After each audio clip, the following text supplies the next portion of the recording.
બોલો છે ને પણ અમુક ને હું હરકતો અહીં જોઉં તો મને એવું થાય પોસડા જતા રહ્યા બાકી લખણ એના એ છે. એટલે હમણાં હું અહીંથી જોઈશ એ કોણ છે એ નક્કી થઈ જશે. અહીંથી સર્ટી મળી જશે. આ ધક્કા મૂકી કરશે ને આ ટીંગા છે એટલે ખબર પડી જશે કે આમ પોસડું નીકળી ગયું બાકી બિરાદરી યાદ છે મળી જાય અને સાચી મળી જાય. એટલા માટે આપણે આ જાહેર સભા કરીએ. હવામાં પહેલી વાર કેટલા આવ્યા આવે જે કંઈ કહેવામાં આવે એ ધ્યાનથી આપણે લેવાનું. એટલે તમારે બીજે ક્યાંય પૂછપૂછ ના કરવું પડે. અત્યારે બિલકુલ ચર્ચાઓ નહીં કરવાના. આજુબાજુમાં આખો દિવસ પડ્યો આપણે પૂછપરછની બેઠક બિલકુલ બંધ છે. કેટલા પૂછવા કેટલા આવ્યા છે? કોણ? તમે દાદા પાસે કંઈક ને કંઈક આશા લઈને આવ્યા હશો તો બાપુના સંબોધનમાં તમને સમજાવશે. તમારા દરેક પ્રશ્ન એમાં આવી જશે. 23 એપ્રિલ એટલે દાદાનો પાટોત્સવ આવે છે, હનુમાન જયંતિના દિવસે.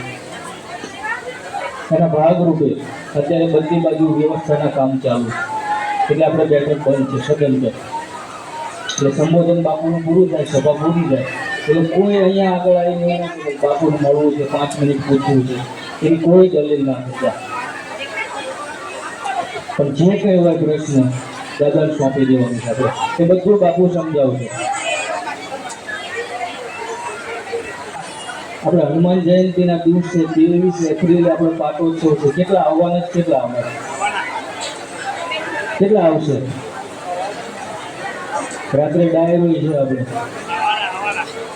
એટલે આપણે વ્યવસ્થા કરવાની ખબર પડે. કેટલા આવવાના છે? હાથ ઉપર કરો તો બધા. સરસ. બસ ચર્ચા બંધ કરજો. ત્યારે જે વ્યસન માટે આવ્યા હોય, જે દવાખાનાની તકલીફ લઈને આવ્યા હોય, એ કોઈ સંતાન માટે આવ્યા છે તો આપણે એમને વગર બગીચે લઈ લઈશું. કેટલા આમાં વ્યસન માટે કેટલા છે? હાથ ઉપર કરો. સાથે આવ્યા હોય એ નહીં, જેને વ્યસન હોય બસ મૂકી લો. ધ્યાનથી સાંભળી લેજો. વ્યસન માટે જે આવ્યા છે એમના માટે કે બાપુનું સંબોધન પૂરું થાય એ પછી અહીંયા માઇકમાં જાહેરાત થશે એટલે જેને વ્યસન છે એને જ અંદર આવવાનું. સાથે આવ્યા હોય એ કોઈ અંદર નથી આવવાનું. જેને વ્યસન છે એને અંદર બોલાવી તો ધક્કા મુક્કી કર્યા વગર અંદર આવતું રહેવાનું. અને અંદર આવો જ્યાં બેસાડવામાં આવે ત્યાં બેસી જવાનું. અંદર બોલાવીએ બેસી જવાનું છે. અહીંથી દાદાને ધરાવી પ્રસાદીનું પાણી તમને આપશે ગ્લાસમાં, એ અહીંયા ને અહીંયા પી જવાનું છે. કોઈ મંત્રેલું પાણી નથી આમાં. કોઈ મંત્ર તંત્ર નથી. આ જગ્યામાં ક્યારેય મંત્ર તંત્ર કે વાળવાનું એવું કંઈ આવતું નથી. એટલે માત્ર એ પ્રસાદીનું પાણી જે તમને આપે અહીંયા પી જવાનું અને મનથી દાદાને કહી દેવાનું કે અમને આમાંથી હવે બહાર કાઢ નાખો. નીકળવું છે ને બધા. કેટલાને મનથી કેટલાને બંધ કરવાનું છે? ઈમાનદારીથી. સરસ. તો અહીંથી પ્રસાદીનું પાણી આપે પી જવાનું છે, દાદાના મનથી કહી દેવાનું.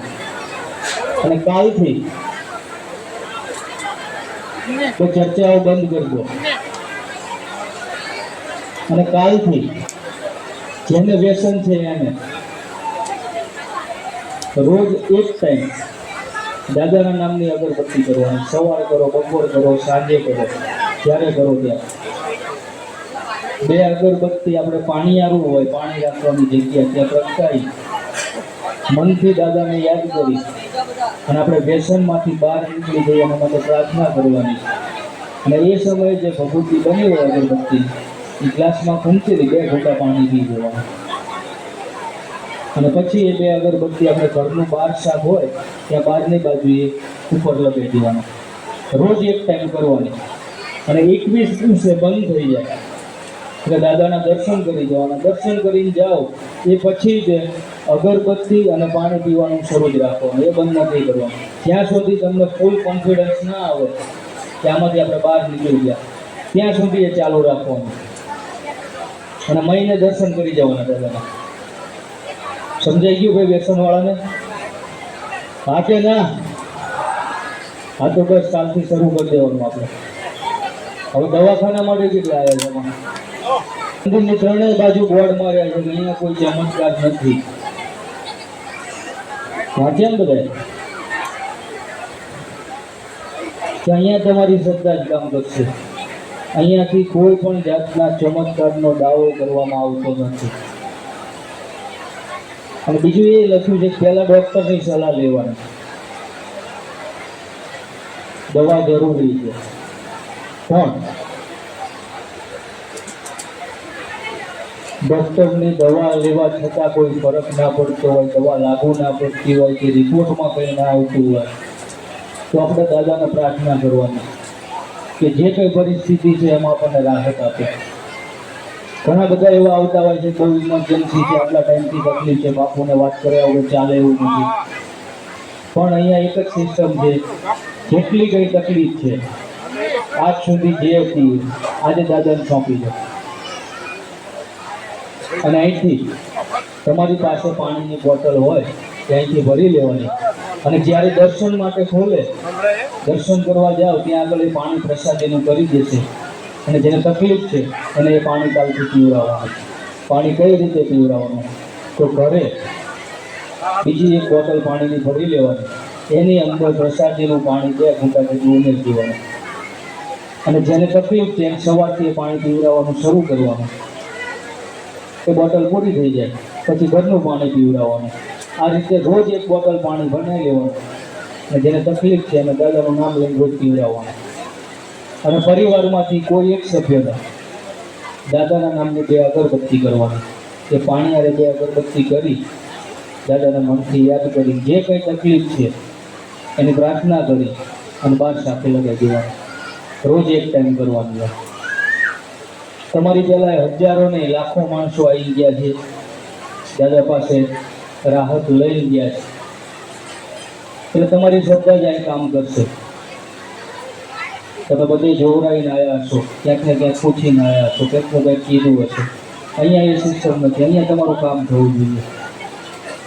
જે કંઈ તકલીફ છે એમાં રાહત થવી જોઈએ. તો બાપુ એમના સંબોધનમાં તમને સમજાવશે. એટલે જેને દવાખાનાની તકલીફ છે એને અહીંથી પ્રસાદીનું પાણી લઈ લેવાનું છે અને મેં જે કીધું એ રીતે ચાલુ કરી દેવાનું. અને બીમાર વ્યક્તિને મહેરબાની કરીને અહીંયા આપણે નહીં લાવવાના, કેમ કે ગરમીનું વાતાવરણ છે, ઉપરથી આટલી ભીડ હોય, એમને તકલીફ પડે. એના કરતાં આપણે આડા દિવસે દર્શન કરાવી જવાના અને રાહત મળે. આપણે મહિને એકવાર દર્શન કરી જવાના, પરિવારમાંથી કોઈ એક સભ્યને. બીજું કે હવે જે સંતાન માટે આવ્યા છે બેનો, જ્યારે અહીંથી માઇકમાં જાહેરાત થાય એટલે આપણે ઉપર હોલમાં જતું રહેવાનું. સાથે આવ્યા હોય એમને કોઈ નથી જવાનું. જેને સંતાનની તકલીફ છે એમને જ જવાનું. બાકી જે પૂછવા માટે આવ્યા છે તો જે કંઈ પ્રશ્ન હોય આ દાદાને સોંપી દેવાનું. તમે બધા દાદાનો વિડીયો જોઈને જ આવ્યા છો ને? હા કે ના? તો આપણે ઘરે બેઠા હોય તો દાદા સાંભળે છે ને? કેટલાને એવું લાગે છે સાંભળે છે? તો આપણે એના સાનિધ્યમાં બેઠા છીએ, આપણું ના સાંભળે? બોલતા આવડવું જોઈએ તો સાંભળે. એટલે જે કોઈ પ્રશ્ન લઈને આવ્યા હોય આ દાદાને સોંપી દેવાનો. કાલથી દાદાના નામની 2 અગરબત્તી કરવાની. તો મનથી યાદ કરીને આપણે જે કંઈ તકલીફ છે પ્રાર્થના કરવાની. અને હાલની પરિસ્થિતિ કરતાં આપણને સુધારો દેખાય તો ખાલી દાદાના દર્શન કરી જવાના. અહીંયા એનાથી વિશેષ કંઈ જ નથી આવ્યું. અને દાદા સાંભળે છે એટલે લાખોની ભીડ છે અહીંયા.